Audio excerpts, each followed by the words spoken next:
It is 3:30 in the morning. Millions of cubic meters of water from the Volga, like a wild beast unleashed, surge violently to swallow every village and military base below. A massive fireball erupts with blinding intensity, completely shattering reinforced concrete under the destructive power of penetrating warheads. Cruise missiles flying at sea level pierce the dense air defense system, collapsing the steel wall protecting Moscow's energy supply. Air raid sirens scream frantically across southern Russia, while generals at the Kremlin are stunned by this catastrophic collapse. Moscow no longer calls this a border skirmish. They coldly declare that the final red line has been completely erased. Immediately, two 160 White Swan strategic bombers are ordered to scramble, carrying warheads with devastating destructive power. The Kremlin shakes violently, and the order for tactical nuclear retaliation is immediately placed on the president's desk. In Washington, the Pentagon shifts to the highest red alert as they realize the risk of World War III is imminent. This is absolutely not a science fiction movie, but the most brutal and realistic military scenario that could happen. Welcome to a strategic simulation where even a single small mistake will drown the entire world in a sea of fire. The conflict in Eastern Europe has dragged on too long and fallen into a bloody stalemate across the front lines. The high command in Kiev clearly understands that they need a devastating strategic punch to break this tightening grip. The target this time is no longer small ammunition depots on the front, but the enemy's economic and logistical lifeline. Western reconnaissance satellites have silently provided detailed coordinates of the Tsimlyansk hydroelectric dam deep within Russian territory. This is the strategic dam controlling water levels for the Volga-Don waterway, the military transport artery from the Caspian Sea. To execute this mission impossible, a special mixed squadron named Ghost has been secretly assembled undercover. Aging Su-24 fighter bombers have been specially modified to carry British-made Storm Shadow cruise missiles. Escorting them are newly 8-provided F-16 seconds, carrying the most state-of-the-art electronic jamming equipment from NATO. The squadron takes off in the dark, flying at extremely low altitude, skimming the treetops to evade Russia's dense radar network. But the real key to this strike lies in the dozens of ADM-160 MALD decoy drones launched beforehand. The radar screens of the S-400 Triumph air defense system protecting the area are suddenly flooded with hundreds of simulated targets. The massive appearance of strange signals confuses the Russian operators, making them unable to distinguish real aircraft. Low-range Pantsir S-1 missile batteries panic and open fire at harmless electronic ghosts hovering in the sky. Taking advantage of that unprecedented chaos, the real Storm Shadow assassins begin to climb to their optimal attack altitude. The Tercom terrain matching guidance system helps the missiles glide like invisible predators hunting in the night. With only 30 seconds left before impact, Russia's close-in weapon systems finally detect the real incoming threat. 30mm anti-aircraft guns fire frantically, creating a dense wall of fire, but the missile speed is too fast to stop. The infrared seekers activate, locking tight onto the massive reinforced concrete structure of the dam looming ahead. Time seems to stand still as 4 missiles dive down at subsonic speeds carrying terrible destructive power. The dual broach penetrating warheads detonate the outer concrete shell before plunging deep into the dam's core for maximum effect. A dull explosion shakes the entire ground, followed by the chain reaction collapse of a massive section of the retaining wall. Billions of tons of immense water pressure suppressed for so long suddenly finds an escape and erupts violently like a volcano. The raging floodwaters pour downstream with kinetic energy equivalent to a small tactical nuclear bomb. Billion-dollar power generation turbines are instantly crushed under the terrible pressure of the uncontrolled water flow. This artificial mega-flood begins to sweep through the lowlands, where Russian reserve divisions are stationed. Hundreds of T-90 tanks and BMP armored vehicles in the staging area are submerged in the blink of an eye. Russian soldiers sleeping soundly in their barracks are awakened by the roar of water and realize they are trapped. Warehouses, ammunition, and fuel reserves for the winter campaign are washed away by the current without a trace. More importantly, the vital railway line connecting the Russian rear to the southern front has been completely severed. This is a strategic shock that paralyzes Moscow's ability to deploy troops and supplies for at least the next 6 months. Commercial satellite imagery immediately transmits this unprecedented scene of devastation and flooding to the entire world. International military analysts formidably compared this strike to the famous Dam Busters campaign during the Second World War. However, the attackers' initial gloating is quickly replaced by the fear of brutal retaliation. By attacking dual-use civilian infrastructure, Ukraine has crossed an extremely sensitive red line. At the Russian National Defense Command Center, the tension is so thick one can almost smell the gunpowder in the air. Russian generals do not view this as a standard military attack, but as a declaration of existential war. The surprise and failure of the air defense forces have revealed deadly gaps in the early warning radar system. The Kremlin immediately declares a national state of emergency and convenes an urgent meeting of the Security Council. The Chighet nuclear briefcases are activated to readiness mode, and ballistic missile silos are ordered to open their hatches. The world holds its breath, for everyone understands that when the Russian bear is wounded, its rage will burn everything down. Immediately after the dam collapses, the shadow of a true total war begins to loom over the entire continent. In Moscow, the Russian president declares this a state-sponsored terrorist act and activates the nuclear deterrence doctrine. All 295 milliseconds Bear-8 strategic bomber squadrons at Engels Air Base are ordered to take off with a full combat load. Kh-101 cruise missiles begin to be loaded with coordinates for a retaliation campaign of unprecedented scale in history. Not stopping at Ukraine, Russia warns that any nation providing satellite guidance support is now a legitimate target. U.S. reconnaissance satellites detect a series of Yars intercontinental ballistic missile complexes moving out of their storage bunkers. At NATO headquarters in Brussels, member nations immediately activate Article 4 to discuss the urgent looming threat.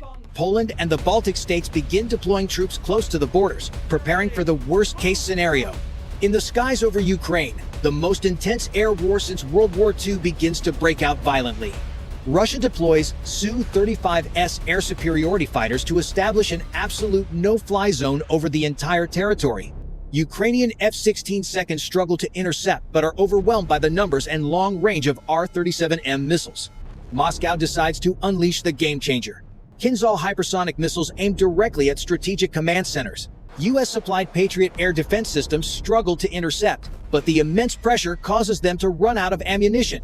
In a dramatic turn of events, a U.S. Arleigh Burke-class destroyer is shadowed by a Russian submarine in the Black Sea. The U.S. immediately dispatches F-22 Raptor stealth fighters from German bases to escort vital supply flights.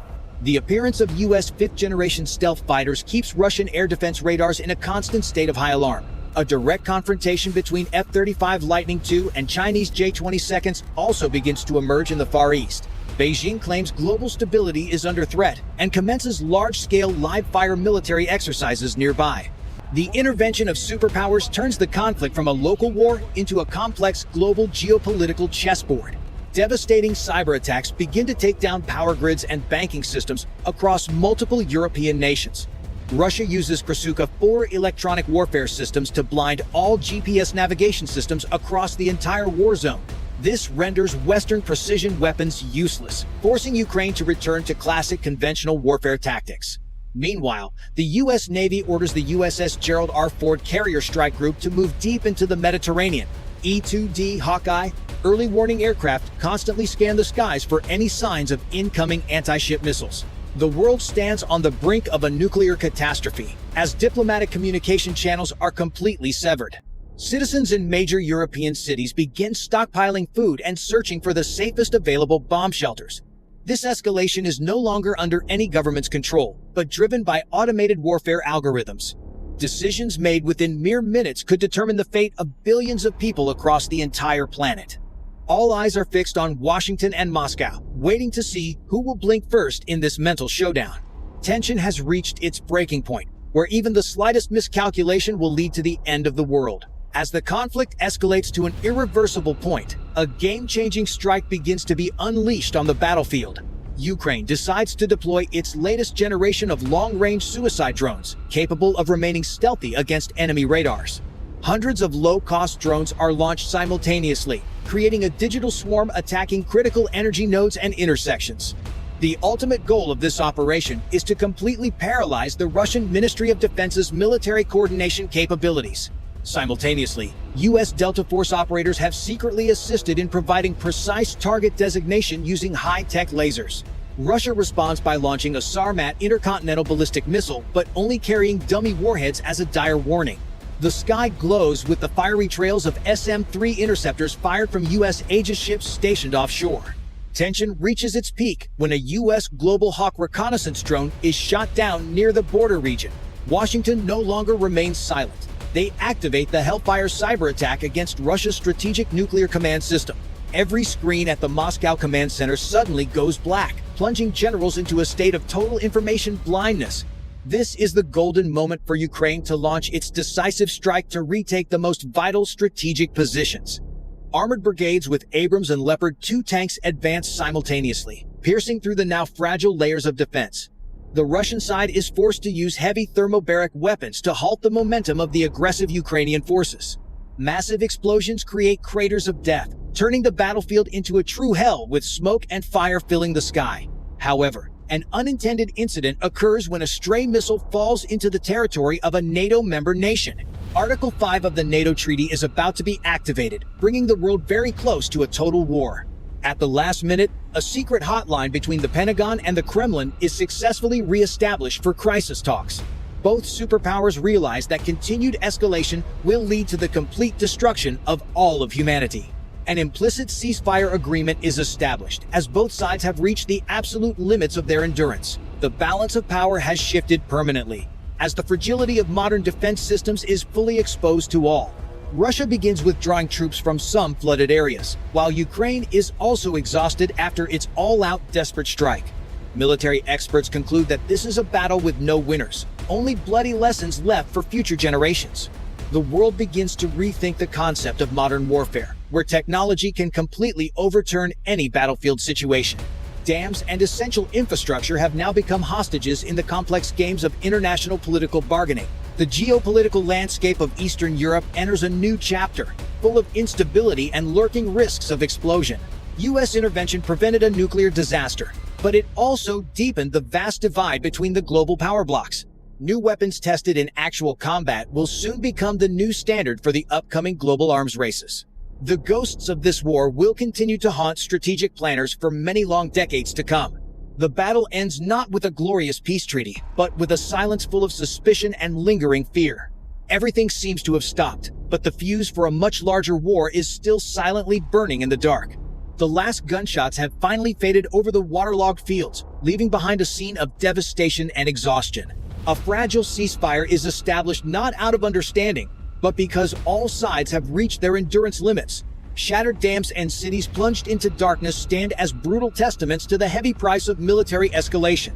The geopolitical map of Eastern Europe has now been redrawn by floodwaters and deep, gaping bomb craters. Moscow is forced to retreat to rebuild infrastructure, while Ukraine pays the price with total manpower exhaustion. U.S. intervention prevented an apocalyptic scenario, but simultaneously established a new order of direct confrontation. The world realizes that in modern warfare, dual-use civilian targets are extremely dangerous and vulnerable fatal points. The lesson learned from this scenario is the fragility of peace in the face of flawed strategic calculations. Nuclear deterrence is no longer an absolute shield, when asymmetric strikes can paralyze an entire global superpower. Military planners at the Pentagon and the Kremlin will spend many years analyzing the outcomes of this war. The ghosts of this conflict will haunt human conscience, reminding us of the very brink of total extinction. A new world order is emerging, where power lies not only in weapons, but also in the capacity for restraint. The war may have paused, but core contradictions remain, smoldering like underground coal fires in the dark. Will humanity be sane enough not to repeat this mistake? Or is this just the prelude to a much larger storm? The answer lies in the actions of today's leaders, before the next fuse is triggered in the shadows. Thank you for following this hypothetical analysis. Stay vigilant in the face of the changing tides of our era.